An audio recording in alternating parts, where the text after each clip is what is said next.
یہ واقعہ بالکل سچ ہے اور دل کو ڈیپلی چھو جاتا ہے۔ ایک رات حضرت عمر رضی اللہ عنہ مدینہ کی گلیوں میں گھوم رہے تھے۔ وہ دیکھنا چاہتے تھے کہ ان کی امت میں کوئی بھوکا یا پریشان تو نہیں۔ چلتے چلتے انہیں ایک گھر سے بچے کے زور زور سے رونے کی آواز آئی۔ عمر رضی اللہ عنہ رک گئے۔ انہوں نے دروازہ کھٹکھٹایا۔ اندر سے ایک تھکی ہوئی پریشان سی عورت نے جواب دیا۔ عمر رضی اللہ عنہ نے پوچھا، بچہ کیوں رو رہا ہے؟ عورت نے ہلکی آواز میں کہا، بچہ بھوکا ہے لیکن میرے پاس دودھ ختم ہو گیا ہے۔ پھر اس نے شرم سے کہا، میں صرف پانی گرم کر رہی ہوں تاکہ بچہ سمجھے کہ کھانا پک رہا ہے اور شاید سو جائے۔ یہ سن کر حضرت عمر رضی اللہ عنہ کی آنکھوں میں آنسو آ گئے۔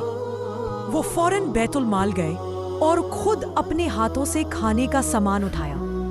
غلام نے کہا، آپ اٹھائیں، میں لے چلتا ہوں۔ حضرت عمر نے جواب دیا، نہیں، قیامت کے دن اس کا حساب مجھے دینا ہے، میں ہی اٹھاؤں گا۔ پھر وہ رات کے اندھیرے میں واپس اسی گھر تک چلے گئے۔